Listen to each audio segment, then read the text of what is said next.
Alright folks, I posted a video for day 20 at the Catawba Valley Medical Center at the NICU. I posted days every other day or every 2 days so everybody would have update on how Toby's doing, because nobody was eligible to go see the baby but the parents and the grandparents.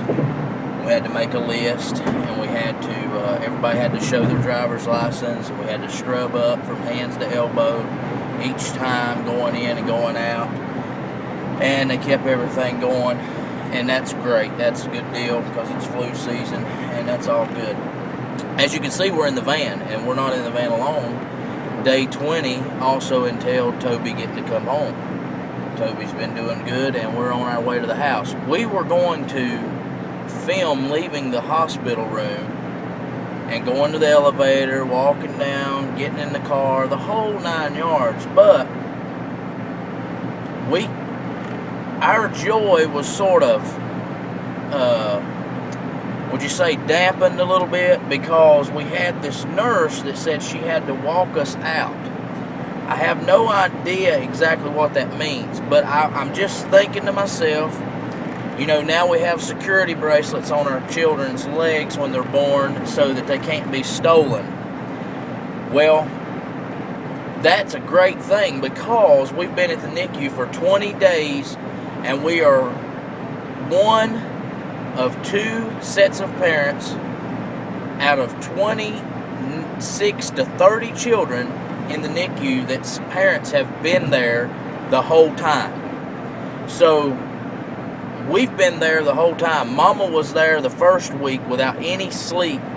After giving birth, she stayed up for 38 hours before ever laying down, even laying down, and didn't even lay down. Sat up right after birth and stayed up for 38 hours till she knew that Toby was at the Catawba Valley Medical Center at the NICU unit, safe and sound.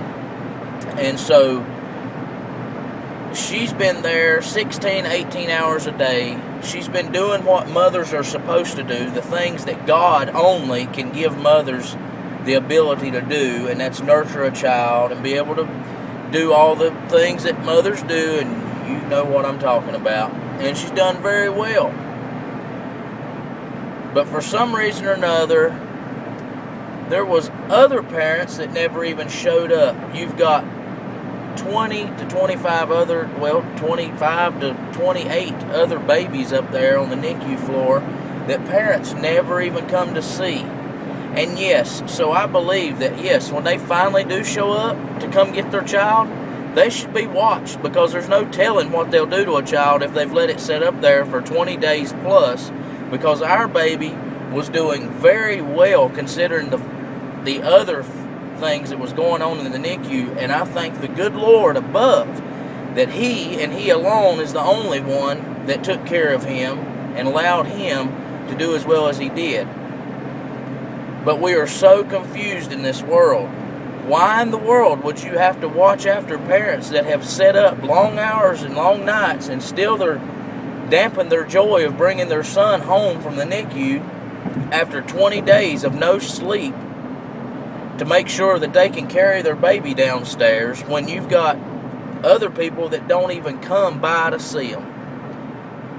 That's the reason that the rule and the law has been put in effect, is because we have some terrible parents in this world, and I don't understand why they can't, there's something wrong where they cannot receive that love that God gives you instantaneously when you put your eyes on your child for the first time.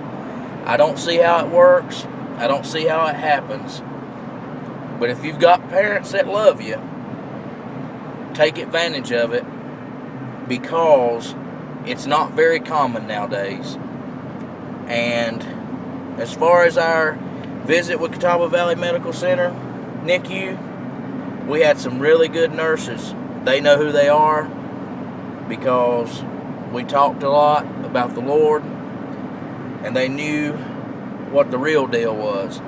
And then there were some times that we had some bad experiences, and we did not, protocols did not get followed through with at all times like they should have.